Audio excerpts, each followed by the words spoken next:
vocês que acompanham aqui o canal do Conde e a TV 247, começando mais uma transmissão aqui. Tenho a honra de receber o jornalista Luiz Nassif. Nassif, eu estava até pensando, são tantas coisas, tantas informações, e você tem trabalhado de maneira alucinada também. Eu falei, preciso conversar com o Nassif para ele atualizar a gente do que está acontecendo no Brasil. Seja bem-vindo, todo mundo te esperando aqui. Saudações para você, querido. Obrigadinho. É tema que eu nunca trabalhei tanto, viu? Esse isolamento aqui. Tanto, né, Nassif?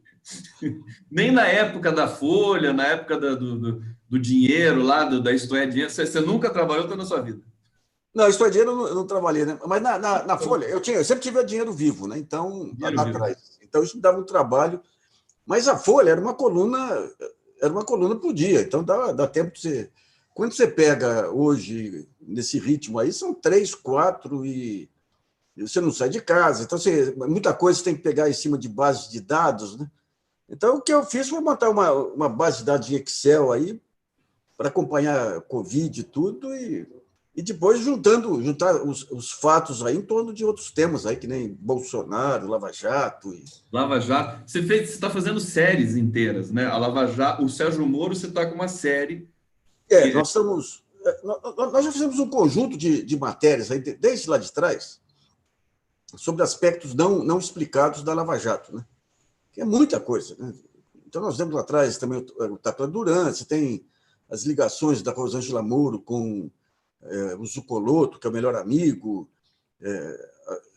o Marlos Arnes, que era um advogado ligado a Zapaz, lá do Paraná, com ligação estreita com a Rosângela Moro, que se tornou advogado de delação premiada no lugar da Beatriz Catapreta, né? Então, você tem... E você vê, todo o poder deles lá, uma decisão do juiz e da Lava Jato conseguia reduzir uma multa de 15 milhões para 5 milhões de dólares, que nem propuseram para o... Então, não tem... Quando você tem um poder absoluto, eles achavam que tinha um poder absoluto, a mídia dava o poder absoluto, né? E o judiciário ia atrás, porque você tinha um objetivo maior, que era o objetivo político, né? Então, os abusos são inevitáveis, né? E agora vão aparecer finalmente, né? Muito abuso. Então, a gente vai conversar sobre vários temas, vamos tentar acelerar até as questões temáticas, porque são muitos temas mesmo, e o pessoal, eu já tinha notificado que a gente ia fazer essa entrevista hoje, já mandaram perguntas pela internet para mim, daqui a pouco eu vou fazer essas perguntas, quero saudar o público que está aqui presente, pedir inscrições no canal. Nassif, a série que você faz também, você tem várias séries ali no site, só queria passar rapidamente por todo o trabalho que você tem desenvolvido. Tem a questão da Lava Jato, com o Moro, tem a questão da Marielle, que você faz também um trabalho talvez o mais aprofundado do país, do ponto de vista jornalístico, envolvendo ali a família Bolsonaro, e tem o xadrez habitual político que você sempre publica. Você tem um dia certo para publicar o xadrez? Não, é o dia que vai, né? Não, quando eu acumulo temas aí, eu tenho um problema de vício aí, quando eu pego planilha aí, eu acabo caindo de cabeça. Então, cai a produção dos demais aí, sabe? E as planilhas estão bonitinhas aqui, sabe? Mas o xadrez... que a questão do xadrez é o seguinte, o xadrez você tem que projetar em cima dos dados atuais, fazer um conjunto de deduções para ver lá na frente, né? Então, quando você traça o xadrez do Bolsonaro já está definido já há semanas, há meses aí. Só que o tempo político é mais lento. O tempo político passa por procedimentos, passa aí por esse inquérito das raspadinhas, passa pelo inquérito das fake news, até chegar no TSE. Então, digamos, se está se repetindo, se não tem mudança de cenário, não adianta você fazer novos xadrezes repisando o que você falou antes, né? Então, de vez em quando, como a mídia ela vai de acordo com os humores do momento, né? Tem um analista político aí, que nem vou falar o nome aí, que gostou da mídia aí. Então, cada dia acontece um caso, aí o Supremo faz um negocinho, as instituições são gigantescas e o Bolsonaro é pequeno. Daí passa o tempinho, o Bolsonaro, a rota maior, o Bolsonaro é uma ameaça. Então, a dificuldade é você sair desse negócio do dia a dia para entender o papel de todos os personagens.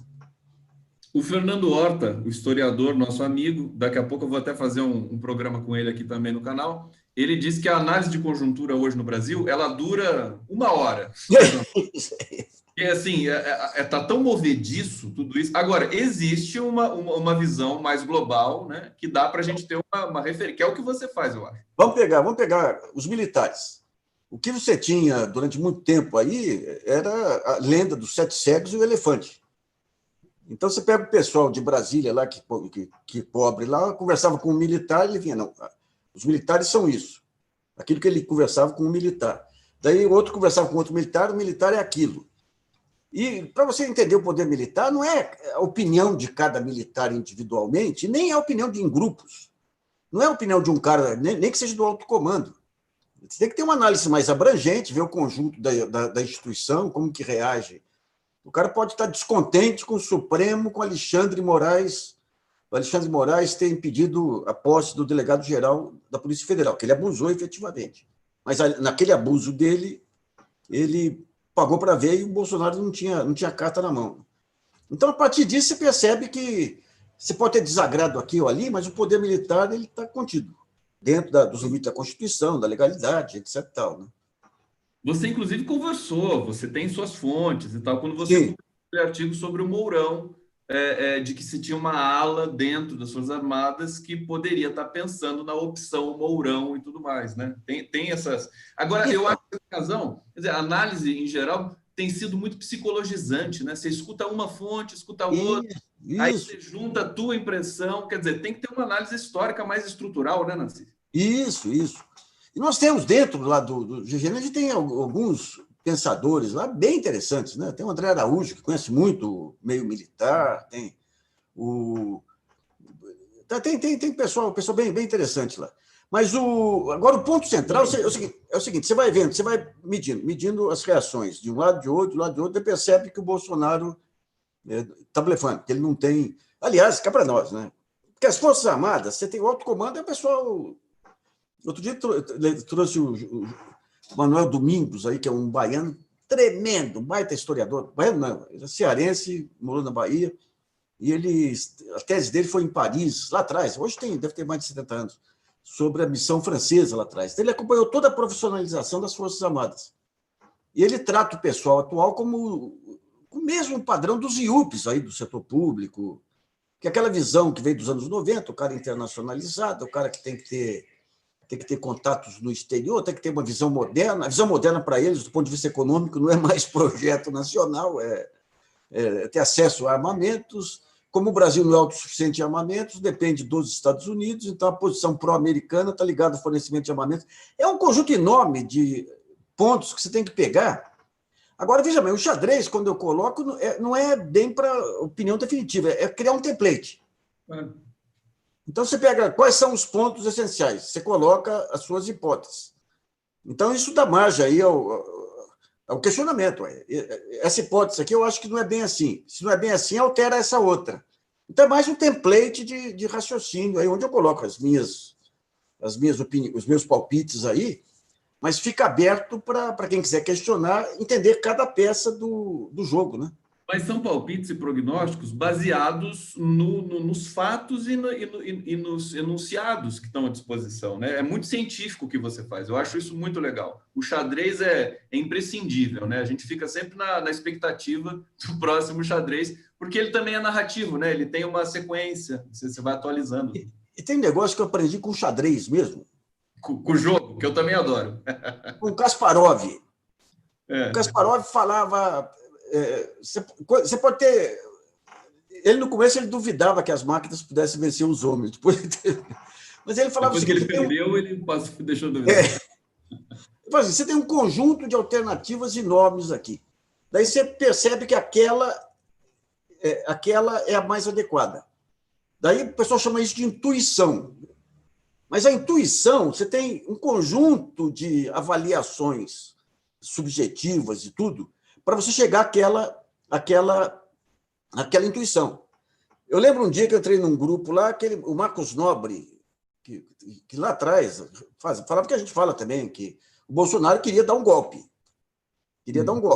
O Marcos Nobre é um filósofo. Eu coloquei no grupo a opinião balizada dele, daí um cientista político falou, não, mas ele não é cientista, ele não trabalha com dados. Que é uma besteira um negócio desse, porque você tem todos esses grupos atuando. Políticos, centrão, esquerda, imprensa, ministros, e você tem um ectoplasma que cerca todos eles, que é a opinião pública. Essa opinião pública, e essa opinião pública, você tem que ter a sensibilidade do filósofo, do músico, do artista. Não é a matemática que dá. Porque quando você pega o cientista político que andou rebatendo lá, que é um cara que trabalha com dados de pesquisa de opinião, o que eles fazem? Fazem que nem economista cabeça de planilha. Ele fala, o futuro reflete o passado. Uma coisa que o Monteiro Lobato falava lá atrás, se eu pegar o passado e o presente, eu calculo o futuro. Quando você tem momentos de ruptura, isso não vale nada. E nós estamos claramente num momento de ruptura. O Bolsonaro é um momento de ruptura. O impeachment foi um momento de ruptura.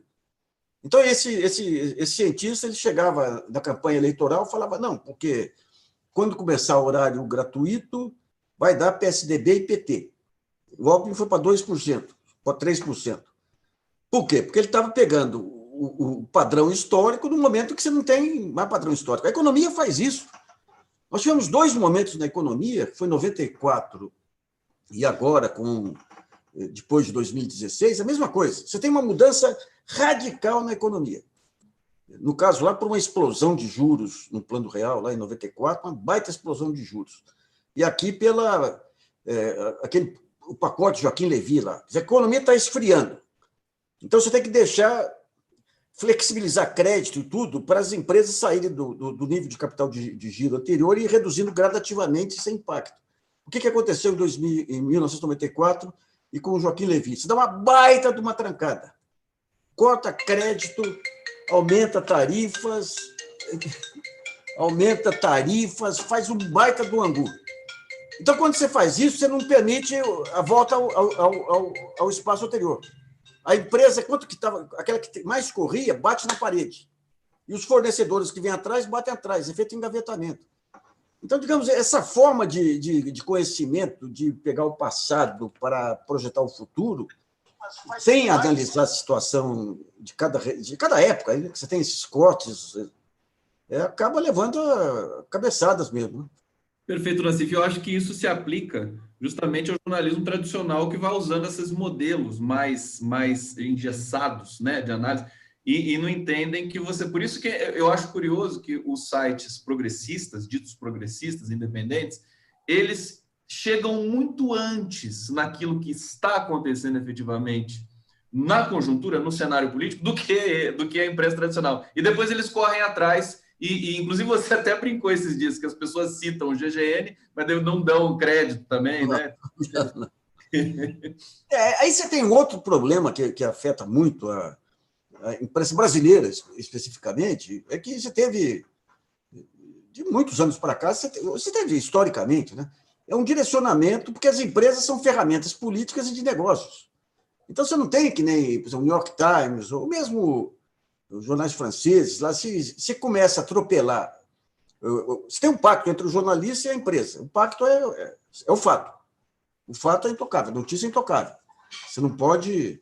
Eu estava lembrando outro dia, a gente fez uma rodada de reuniões aqui, uma manipulação que a Veja, acho que foi em 78, tudo fez uma pesquisa de opinião, e nós montamos os 40 jornalistas da Veja, lá da redação, nós assinamos um manifesto, levamos para o Zé Roberto Guzzo, que ele e o Gaspar, que tinham feito lá a manipulação, dizendo o seguinte: reconhecemos que o dono da empresa define a linha da publicação, mas a notícia, o fato é intocável, não pode ter manipulação de fato. Aqui você não tem, você quebrou a perna do jornalismo há muito tempo. Né? E se a pessoa faz o repórter faz o que a imprensa... Tem várias maneiras, a imprensa pode ter os temas proibidos ou pode ter a cenoura. Né? Então, se o repórter faz de acordo com esse enfoque que interessa à imprensa, ganha manchete. Se ganha manchete, valoriza o passe. Então, é complicado. Né? Então, nós não criamos... Aquela concorrência interna que fica naquela bolha. Essa é a bolha, né? A bolha não é essa bolha. Sim, é a bolha do aquário, que a gente diz. Né? O pessoal que não sai na rua. E você vê, isso aí, se for pegar historicamente aí, essa visão estereotipada, assim, eu tenho que falar o que os outros falam, porque se eu falar diferente, eu tenho que conhecer muito mais do que os outros para poder falar diferente. Se eu falar a mesma coisa, ninguém me cobra. É isso que levou a escola base, a bodega, lá nos grandes crimes de imprensa, e leva no jornalismo político e econômico, né? Nassif, deixa eu ir para o bate-papo aqui para saudar o pessoal, porque entrevistar o Nassif não é fácil, gente, porque ele vai que vai, a gente fica só assistindo. Mas deixa eu só saudar aqui Pedro Antônio Cândido, boa tarde, Condão Luiz Nassif, admiração total por vocês, boa entrevista. Caro Conde, sobre a nossa Embraer, como o Nassif observa o fim do acordo com a Boeing? Acha que tem como reestruturar a empresa como já foi antes? Grande abraço. Posso só ler os outros aqui antes daí eu passo para você, Nassif? Só saudar aqui a Caterine, Castro, Cristiane, Simas, Sônia Teodoro, obrigado pela presença aqui. Itamara Sierta aqui, querido, grande pianista, nosso amigo. Nosso amigo também, grande cracaço. Aliás, eu estou procurando ele para fazer uma live com ele aí. Fazer uma live com o Nassif, Itamara. Aí, vamos, quero ver essa live. Olha só, deixa eu ver se tem mais algumas questões aqui. Sônia Mourão, Pedro Cândido, mais uma vez, Leontina Cidade. Vamos falar dessa coisa da Embraer rapidamente? O que você achou do cancelamento? O Pedro Cândido é ligado lá ao CTA, até minha filha ia fazer poli e ia levar lá para conhecer. A Embraer foi um crime que foi cometido aí, né? Antes o silêncio total das Forças Armadas. Você vê que esse discurso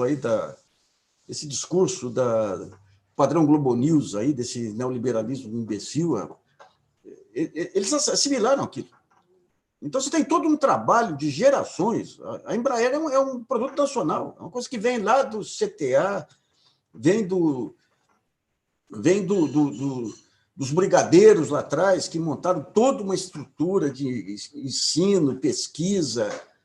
Vem todo um processo aí que o Brasil investiu estudos, bolsas. E daí, quando abre o capital, tem uma golden share aí para impedir venda de controle, e, de repente, quer dizer, se você pega a empresa em si, ela tem desdobramento na área de tecnologia, porque a tecnologia militar ela tem os spin-offs que transbordam para a tecnologia civil também, tem toda uma cadeia produtiva em torno dela, tem o conceito de defesa do país em torno dela. Teve uma época aí que os americanos vieram oferecer o FX deles lá, e não foi aceito aqui, porque... O FX era o que? Era o projeto? Era o avião? Não, você tinha o FX, que era uma licitação, e os americanos vieram oferecer os aviões deles lá. Só que armamento e tudo, toda a parte sensível ficava proibida de transferência. É a questão do Gripen, que ganhou o Gripen. Ganhou o Gripen. Então, a aeronáutica fez uma avaliação. Deve ter engolido isso, né? Deve ter sido muito difícil para eles terem de engolir isso aí. Olha, eu conversei uma vez com o Fernando Pimentel, que foi do MDIC lá atrás, o ex-governador de Minas. Eles tiveram reuniões aqui com o pessoal do Obama lá atrás. E inconformismo total de ter perdido aqui a licitação para os suecos. Mas um dia nós fizemos um seminário, muitos anos atrás, sobre a licitação FX. E foi um brigadeiro lá, gente. Acho que foi o Ferola, Celso Ferola, tem um baita cara. E ele falou o seguinte: se eu fosse governo, eu não comprava nada. Eu pegava esse dinheiro e investia para desenvolver um protótipo nosso. Porque o que interessa é o controle da tecnologia. O Brasil vai brigar com quem? Quem que é o inimigo? Nós temos aí... Antes você tinha uma rivalidade com a Argentina, você não tem mais. Desde o governo Collor, você não tem mais. Então, você tem que inventar coisas para justificar as Forças Armadas. Daí você fala, não, é o crime internacional, é só o tráfico que tem... Que não basta, né? Precisamos defender a fronteira marítima, precisamos defender... Mas o que interessa na tecnologia militar não é a defesa contra a guerra, são os produtos tecnológicos de avanço que permitem transbordar para o setor privado. A internet é isso. Você pega o celular, tanta coisa nos Estados Unidos, né? E aqui a Embraer estava acoplada a uma indústria de armamentos com avanços enormes em área... Uma indústria de satélites que estava em parceria com a China, lá, avanços enormes em área ótica, em várias áreas aí, de repente deixa vender, porque o acionista, ele analisa o seguinte: não, se eu vender lá, minha ação vai valer X. Ou seja, tudo aqueles ganhos que o país tinha foi por água abaixo. Não interessa o acionista e as Forças Armadas quietas. Você tem um setor de engenharia em todas as três armas, que é uma pessoa muito interessante. Pessoal que aposta em tecnologia, satélites, foguetes. Mas quando você pega a corporação em si, é padrão IUP de mercado, não tem visão de projeto de país. Assim, muita gente perguntando aqui, mas eu vou. Daqui a pouco eu vou para o bate-papo de novo, mas antes eu quero entrar aqui num tema com você, que é o jornalismo, que é um tema que você gosta muito, que é a imprensa e tudo mais. E a Folha de São Paulo, especificamente, entrando numa espécie de campanha, use o amarelo, né, pela democracia, e lançando também um conjunto de reportagens sobre a ditadura. O que você achou desse movimento da Folha de São Paulo? Num certo sentido, eu até acho interessante. Sim. Mas é tardio e é um pouco cínico também, né? Como é que você vê isso? E usar o amarelo virou o símbolo da campanha do impeachment, do grande pacto contra o inimigo esquerda. Né? Então, se você está falando em algo de contra-ditadura, você tem duas maneiras de encarar isso aí. A primeira é pensar um grande pacto nacional. Se você é contra a ditadura, você é a favor da democracia. Democracia implica aceitar o contraditório, implica aceitar que todas as forças políticas participem do jogo, senão é simulacro. Então, o que fica parecendo é o seguinte: nós tínhamos um nível de abuso democrático até o Bolsonaro. Com o Bolsonaro, ampliou o abuso democrático. Nós queremos voltar ao nível anterior. Então, aí não dá. Eu acho que o PT hoje ele perdeu o pé em muitas coisas aí, mas ficar fora do jogo, do jeito que estão querendo fazer no tapetão, estão querendo voltar ao tapetão. E esse negócio de pegar o amarelo, seguramente é a simbologia das marchas a favor do impeachment aí, né? Agora a Folha ela vem muito. A Folha, o grande problema da Folha, eu fui 15 anos lá do conselho da Folha, foi, num certo momento, a imprensa brasileira, ela não se pauta, não digo só a imprensa, o judiciário, a política, não se pauta por princípios.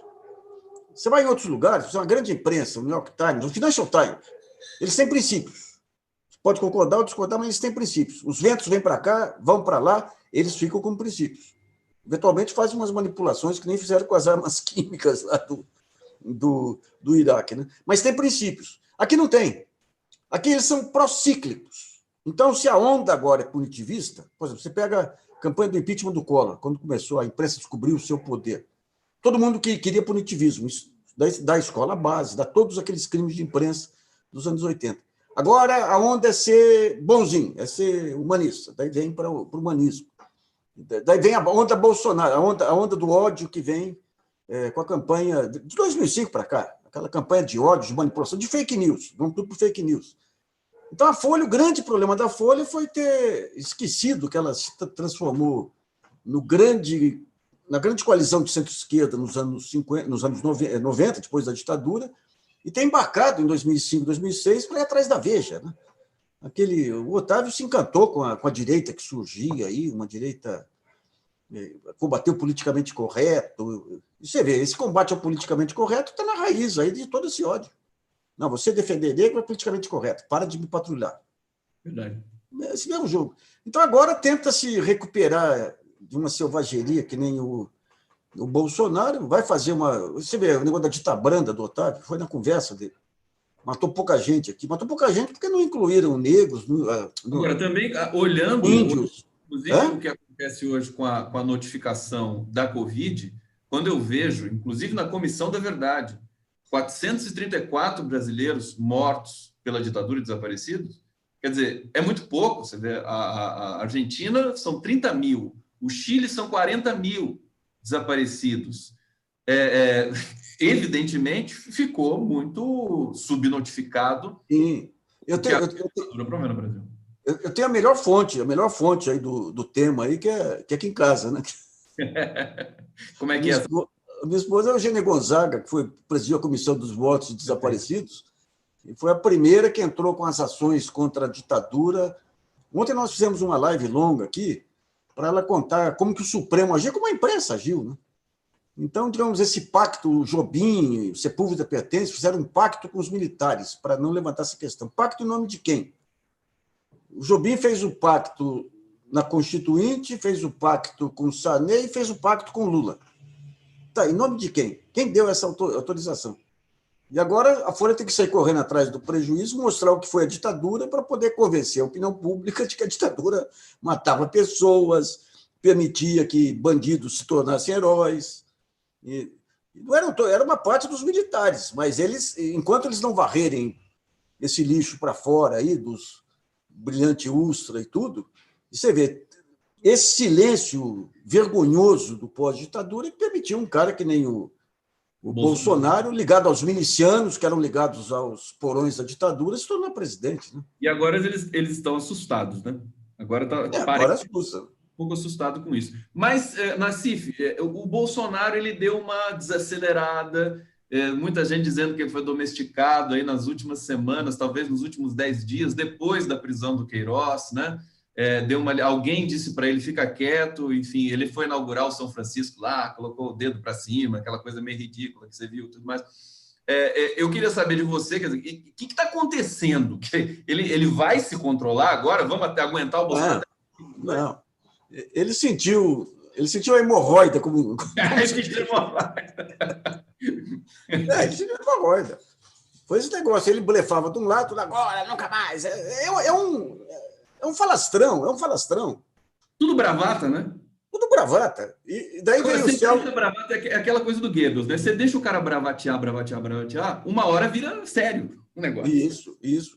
Mas toda a estratégia dele é tentar dar o golpe. Uma coisa que nós mostramos num dos xadrezes aí, ele, entre abril e maio, ele visitou 4 guarnições das Forças Armadas no entorno de Brasília. Todas elas definiam, estavam no caminho de todas as chegadas em Brasília. Uma delas, uma brigada motorizada, esqueci o nome da cidade agora, mas nós fizemos um mapa lá. Foi a cidade que tinha... A guarnição era comandada por um contraparente do Geisel, que impediu o avanço do Silvio Frota na época.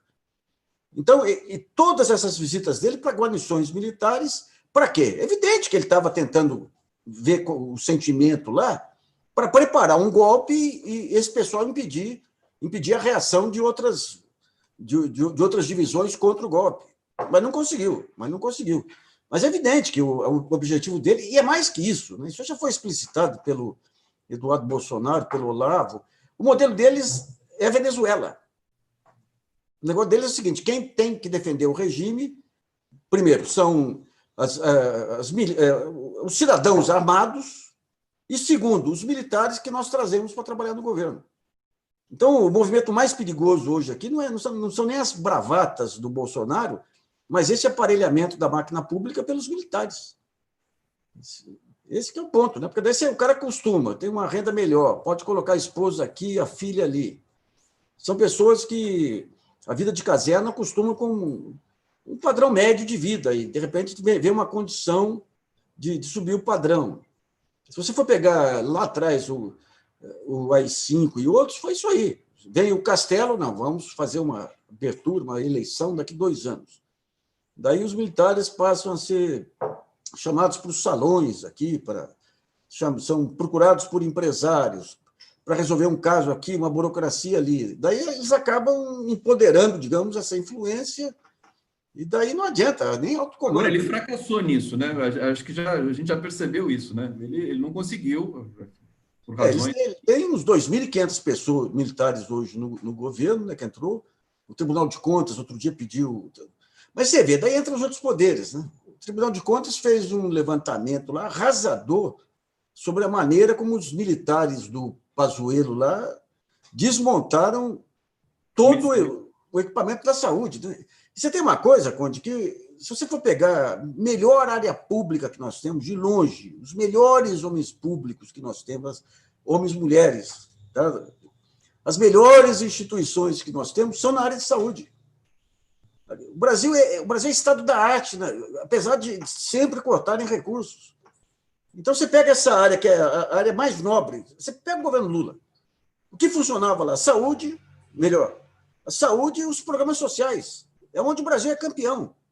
Se pegasse Fazenda, Banco Central... O Brasil, nesses governos Lula e Dilma, né, Nassif, acho que foi a melhor performance global de saúde e programas sociais de prevenção, quer dizer, cumpriu meta de vacinação universal, já acontece todo esse processo. começaram a voltar doenças do século XIX no Brasil, quer dizer, uma coisa inacreditável que aconteceu, a degradação acelerada do país depois do golpe. Não, por isso o espanto, digamos, da Organização Mundial de Saúde e de outros, logo o Brasil, que em todos, gripe suína em todos, foi o país que melhor saiu ser transformado nesse monstrengo aí por conta de Bolsonaro e dos militares que o assessoram lá. Né? Esse estudo do TCU é em cima do Braga Neto, daquele conselho, daquela comissão de combate lá que devia articular todas as ações.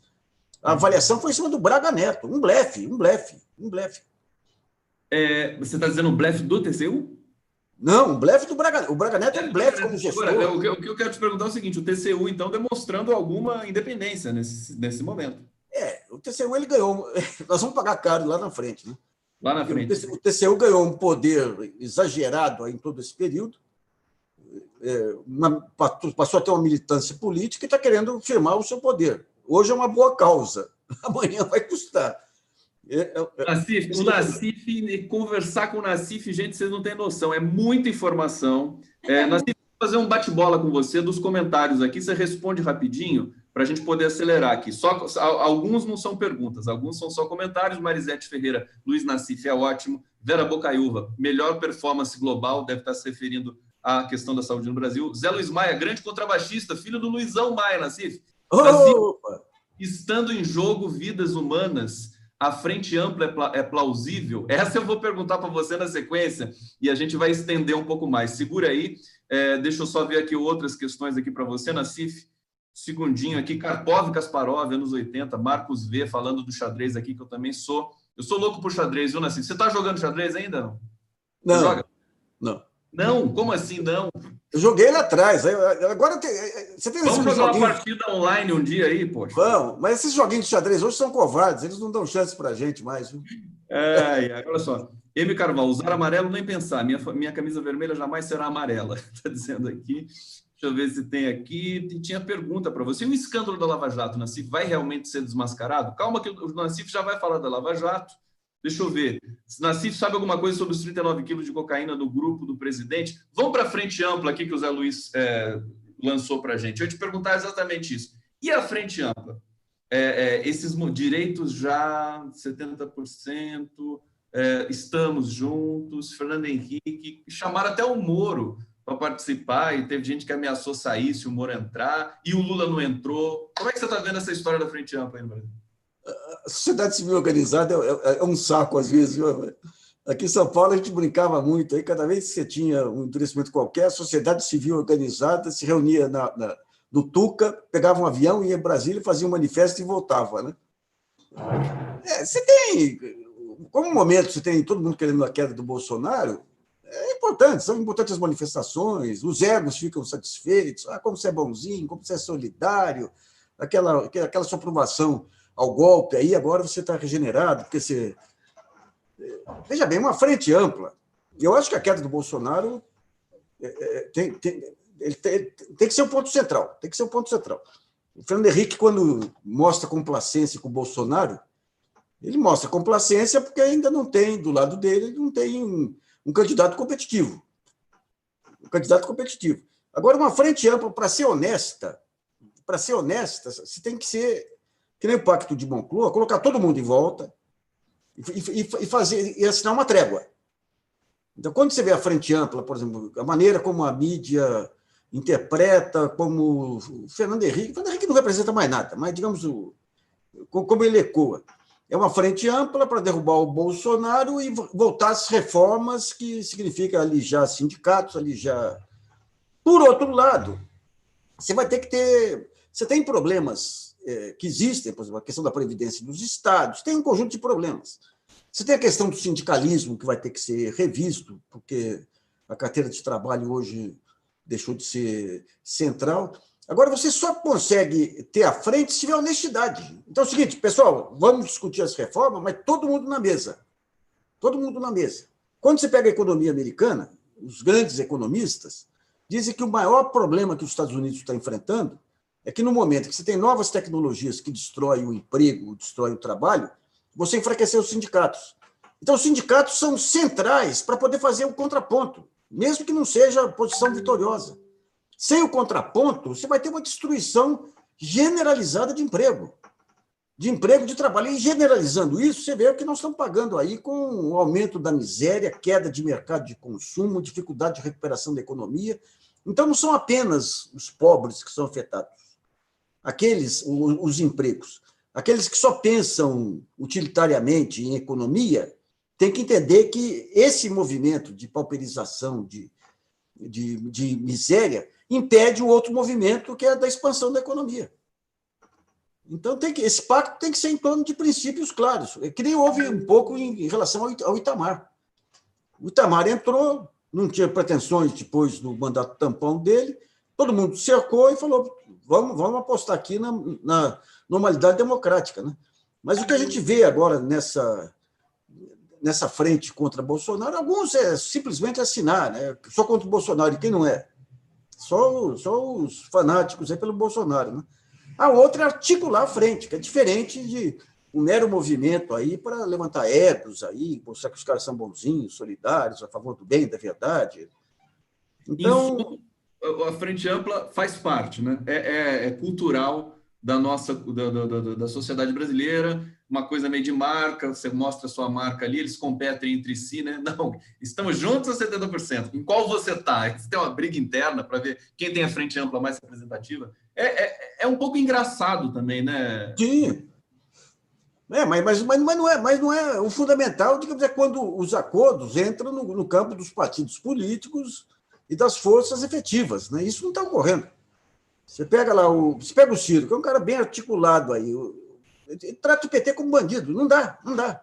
O PT tem um monte de defeito aí, eu acho que o PT está perdendo bonde aí com essa enferrujamento aí do comando aqui, o fato de não lançar candidato competitivo em São Paulo, mas tem que ser entendido dentro da normalidade democrática, não é tratar como bandido, não tem lógica um negócio desse. E, por outro lado, quando você pega... eu acho que o futuro político aí está vindo de um movimento restaurador extraordinário, que eu sou fã incondicional, que é o Consórcio do Nordeste. Ali os governadores de vários partidos aí se uniram, estão trabalhando propostas conjuntas. Você tem caras lá com uma visão, conversando com todas as pontas. O Flávio Dino não é diferenciado. O Flávio Dino é um cara realmente brilhante aí, de um estado pequeno aí. Mas, digamos, e o Lula, por sua vez, esse que é o grande problema. O Mitterrand teve problemas na França, Conde. E foi poupado, não foi crucificado, porque os franceses sabem que essas grandes lideranças nacionais são ativos nacionais, são essenciais para os grandes momentos.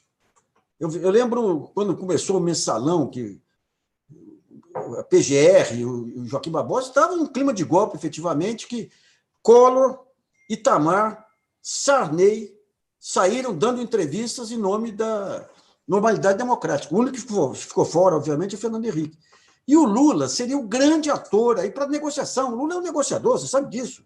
Nunca foi de conflito. Né? Mas daí o que fizeram? Por questões eleitorais, transformaram ele num incendiário, num radical, num venezuelano e tudo. E ele ficou numa situação que ele está meio sem saída, ele não está encontrando a saída. Porque, para negociar também, ele tem que ter um conjunto de valores e princípios, porque ele foi empichado, pô. Ele foi traído pelas pessoas que ele... Então, se ele perde a base...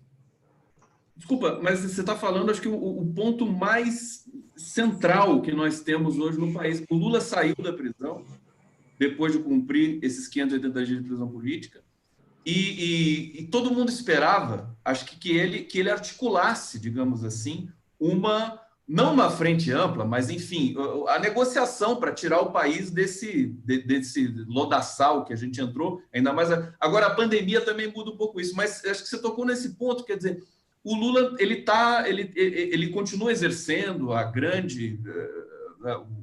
referência que ele tem, mas as coisas não estão acontecendo, quer dizer... Não.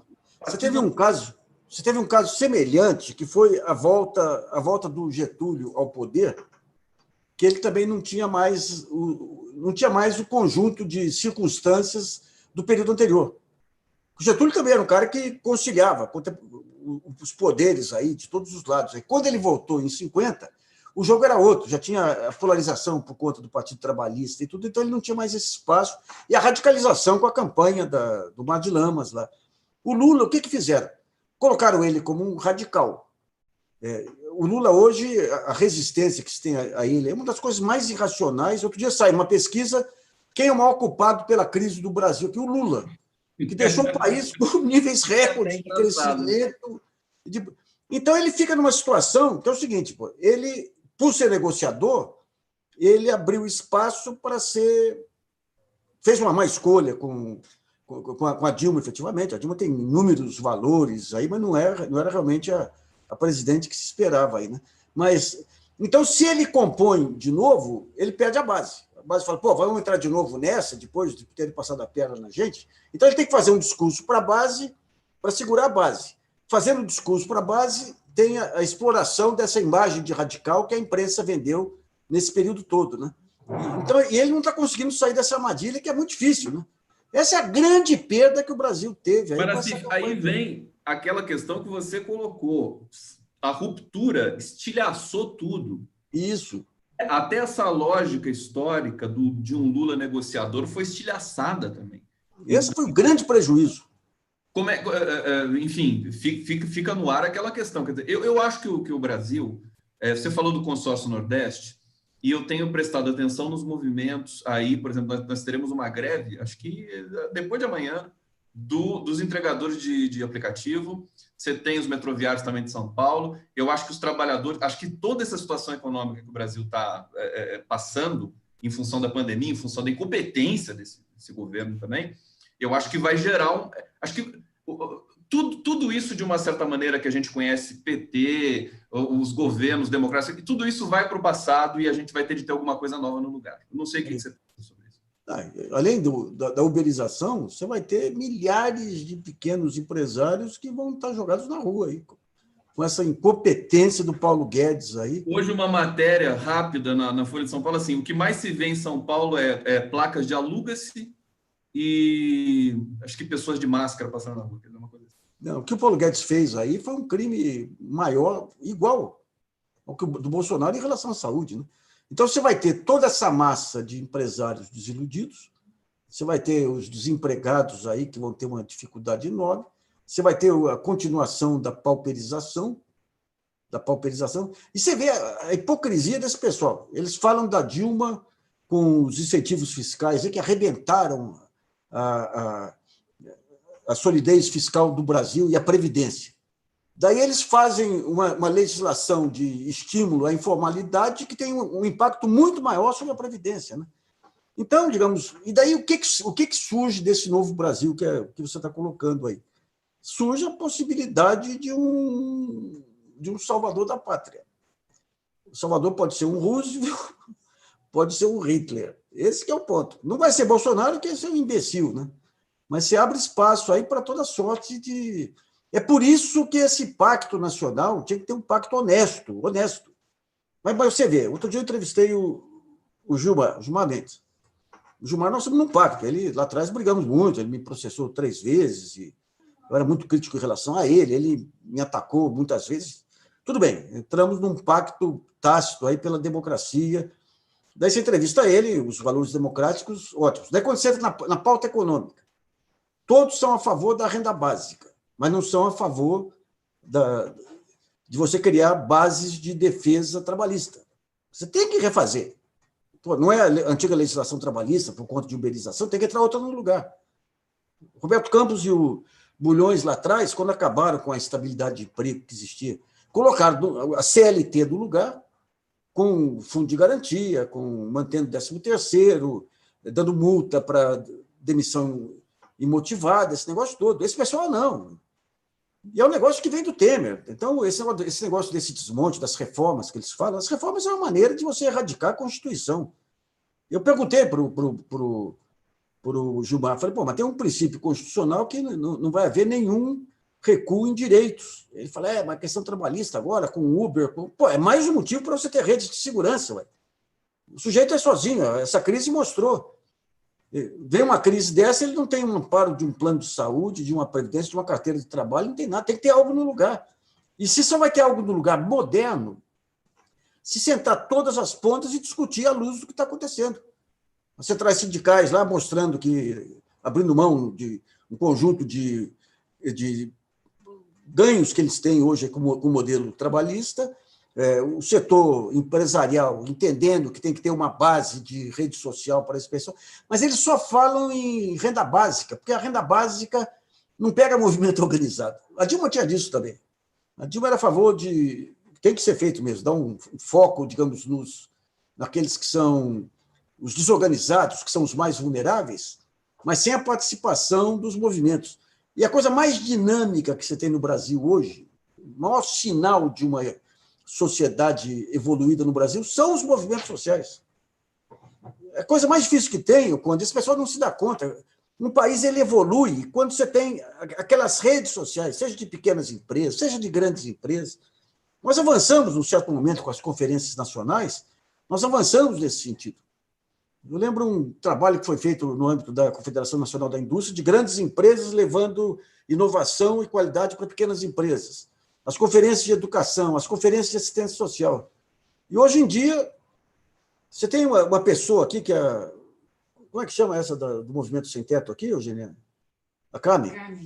A Carmen, em qualquer outro país, ganhava prêmio Nobel. Essa que faz os movimentos de ocupação, 9 de julho. Ganhava prêmio Nobel. O que ela faz é um ato civilizatório em cima do mercado, não é anti-mercado. O Brasil já era uma espécie de pária internacional antes do Bolsonaro, né? Porque o que tem de gente no Brasil que poderia ter ganho o Nobel e simplesmente é ignorado porque não existe, né? Tem o padre Júlio Lancelotti em São Paulo também. Sim. Importante. Nassif, deixa eu ir para o bate-papo aqui, que tem mais questões para você. Vamos ver aqui. O pessoal está querendo que você fale do duplo expresso, Nassif. Você quer falar sobre isso? Não. Olha só, Arnaldo Costa. Nassif, o que você acha do duplo expresso? Verdade que trabalhou contigo? Como é que é isso, Nassif? Não, ele fazia comentário lá no meu blog, põe uns comentários lá, cheio de coisas lá, mas nunca trabalhou comigo, não. E daí, quando ele soltou um negócio que o Eduardo Cunha estava articulando, uma daquelas teorias conspiratórias malucas, eu nem vi que ele não li. Eu tive uma conversa com o Dirceu que me contou que o Eduardo Cunha cumpria todos os compromissos lá de lavar pia, aquele negócio todo na cadeia lá. E eu escrevi isso, os caras disseram que eu estava sendo ameaçado de morte, por isso que eu falei aquilo. Então não dá. Eu sinceramente, eu posso dizer, quer dizer, eu acho que é uma busca por protagonismo narrativo que... Ele pega coisas que outros levantam lá e começa a... Repete, para dar a impressão que... Não. Enfim, o Nassif tem um artigo importante sobre isso, né? Eu recomendo todo mundo ler. É só procura no Google lá, Nassif Duplo Expresso, acho que vai cair no seu artigo, onde você fala ali do pessoal. Olha só, Marcelo Tartarini dizendo: como fazer um pacto nacional com o FHC, Luciano Huck et Caterva? E aí, Nassif? A FHC está fora, né? Esse é uma pessoa mesquinha, medíocre, né?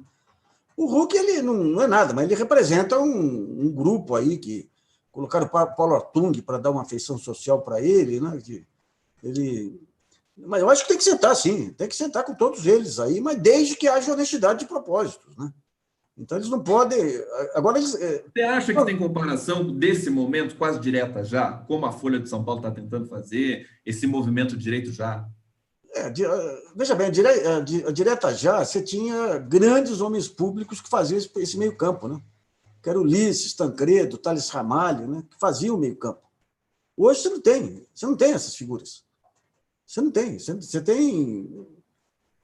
Não tem. Então, você tem uma radicalização de lado. Não tem grandes personagens. Você pega o próprio Supremo aí, o Supremo agora tenta ganhar algum protagonismo aí, mas não tem. Você pega o Senado, o Davi Alcolumbre, derrotaram o Renan Calheiros lá, e o cara que colocou o Davi Alcolumbre, que ajudou a montar, foi aquele deputado que era do PSOL, como é que chama? O senador lá, o senador... Randolph. O Randolph, uma das grandes vulnerabilidades políticas desse período de Bolsonaro foi ter um presidente do Senado anódino. Agora, as circunstâncias estão levando ele a se colocar mais, né? Então, você tem uma falta de mediadores muito grande aí, né? Muito grande. Tanto que o Pauta cara de líder maior destaque no hoje é Brasil. o. Hã? Pauta líder no Brasil e no mundo, né, Nassif? E daqui a pouco Sim, sim. a Covid também, quer dizer, não tem liderança, mas o que aconteceu? Parece um problema endêmico também. Que As coisa, né? Que coisa. desapareceram.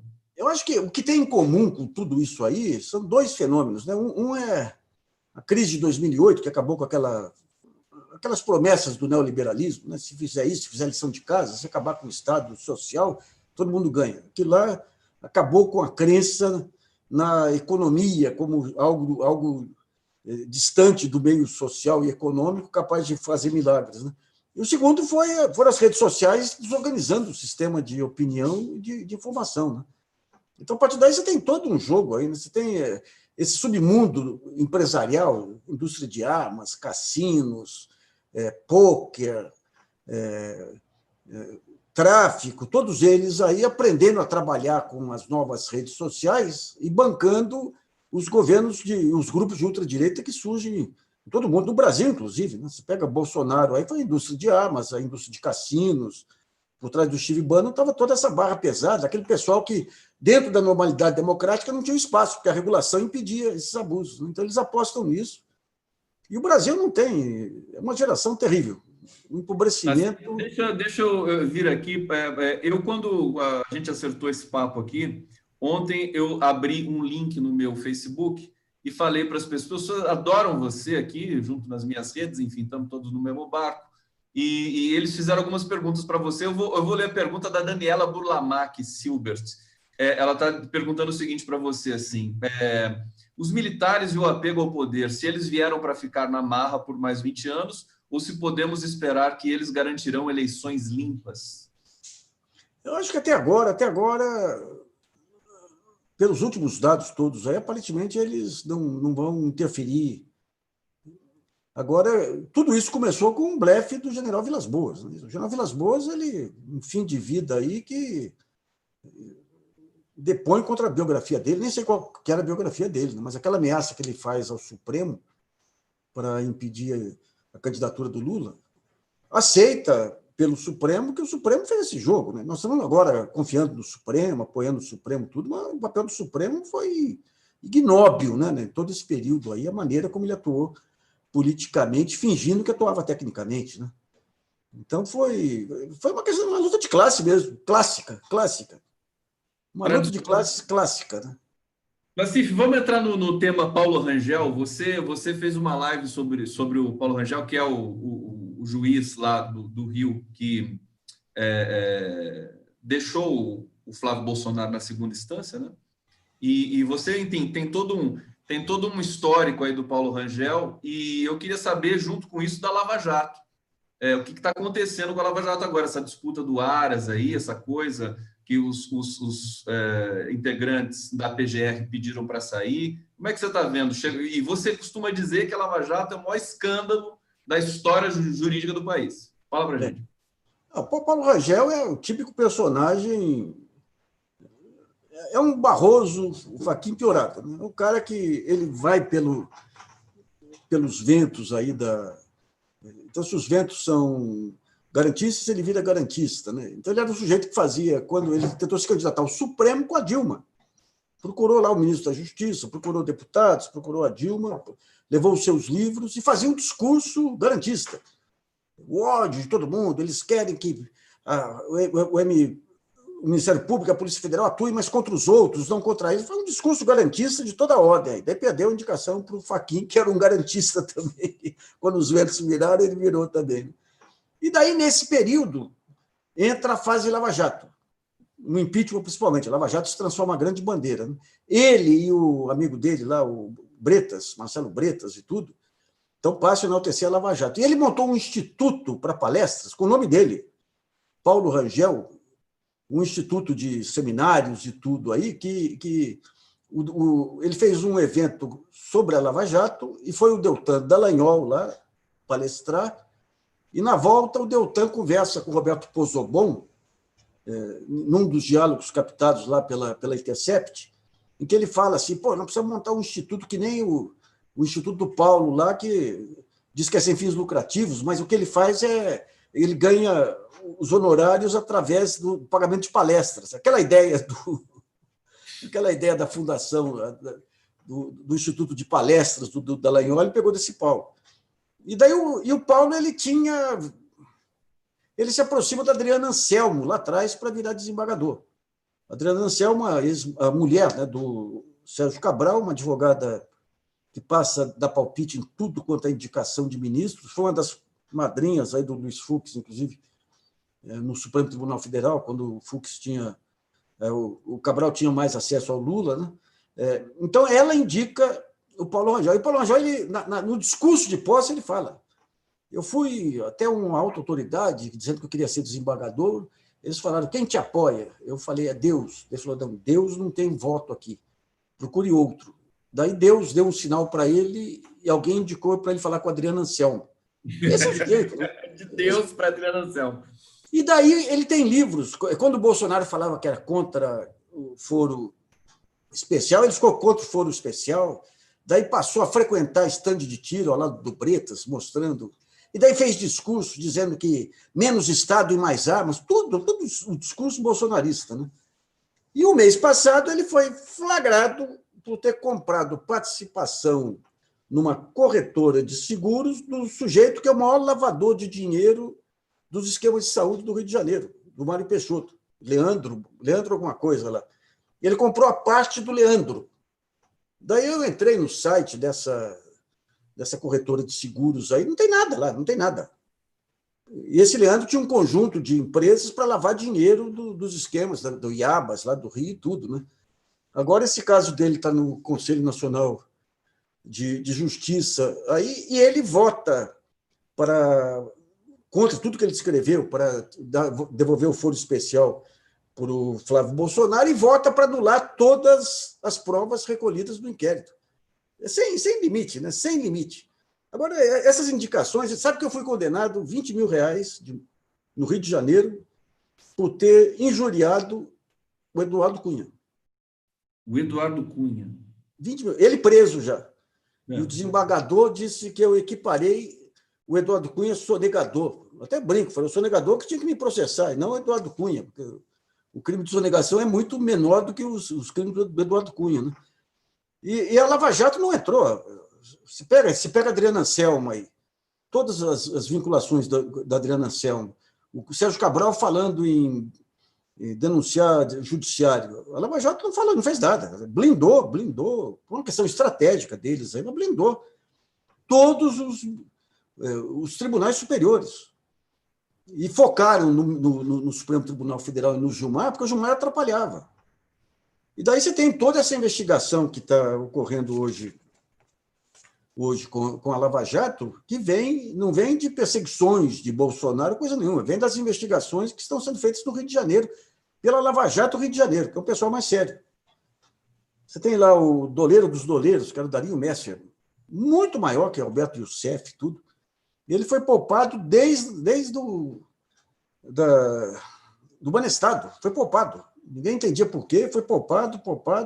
Era o doleiro dos doleiros. E daí, quando ele entra na mira do Rio de Janeiro, não lembro, que a Lava Jato do Rio de Janeiro vai atrás, daí prendem ele. Quando prendem, encontram provas, ou indícios, pelo menos, de que ele pagava uma mesada para procuradores lá do Paraná. Levantaram mais coisas, aí o Rio de Janeiro, e mandaram para a Procuradoria-Geral da República, porque quando pega procuradores e instâncias superiores, vai para a Procuradoria-Geral da República. A Procuradoria-Geral da República está investigando. Daí juntou com a delação do Tacla Duran, aceitou o depoimento do Tacla Duran, aquele advogado espanhol aí que, segundo ele conta e mostra lá, recebeu uma proposta de um primeiro amigo lá do Sérgio Moro de reduzir a multa dele de 15 para 5 milhões de dólares, desde que ele pagasse 5 milhões por fora. Ele tem as provas e tudo. Né? Foi totalmente ignorado pela mídia na época. Então, você tem essa investigação. Daí o Augusto Aras coloca a pessoa de maior confiança dele, que é essa procuradora Lindora, para levantar dados. E daí fazem lá uma atrapalhada, lá, que vão pegar os dados sem a corregedora, tem uma interferência que cria ressentimento em outras áreas. Né? Mas as investigações continuam. Você acha que a Lava Jato agora vai ter problemas com, enfim, com todo esse conjunto de coisas? O ar, né? Veja bem, ela vai criar a narrativa dela. Hoje me passaram uma mensagem, eu não vi, mas disse que a Globo News de manhã já querendo mostrar as ligações da Lindora com o Flávio Bolsonaro. Eles vão querer transformar isso aí numa vingança Do do Bolsonaro. Bolsonaro, aí, sabe? Que é a narrativa deles. E é um jogo pesado, porque a Lava Jato, a cadeia improdutiva da Lava Jato, beneficiou muita gente. Beneficiou a mídia, derrubou um governo, transformou jornalistas cúmplices aí em heróis nacionais. A mídia ganhou, voltou a ter um poder que ela não tinha mais, né? A possibilidade de afastar Lula. Então, é muita coisa em jogo, né? Então, eles vão jogar pesado. Encaminhando aqui já para o nosso bloco final, você pode ficar mais um pouquinho, tudo bem? Vamos, Mas podemos? um pouquinho, hoje eu estou enrolado aqui. Você está enrolado, né? Não, vamos falar de Covid, então, porque você fez um levantamento importante aí, e a gente considera, né, nós consideramos que a imprensa pega muito, muito leve com o que está acontecendo no Brasil, né? Os dados de São Paulo, agora o governador de Goiás, o Caiado, decretou lockdown lá. A gente tem não é nem um voo no escuro, parece que é um mergulho no precipício no escuro. Então, eu queria que você falasse um pouquinho da questão da Covid no Brasil com relação aos dados que você analisou aí recentemente. Deixa eu só fazer o seguinte aqui, se eu puder compartilhar uma tela aqui. Quer que eu compartilhe aquele seu artigo lá? Uma que tem essa curva dos casos por 100 mil habitantes, não? Deixa eu ver se eu acho ele aqui. Se você quiser compartilhar, fica à vontade, querido. Eu tenho essa aqui que te ajuda, não?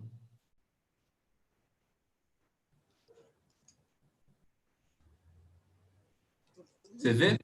Não, é uma outra aqui. É outra? Sabe por quê? Deixa eu compartilhar aqui que eu te mostro aqui. Compartilha.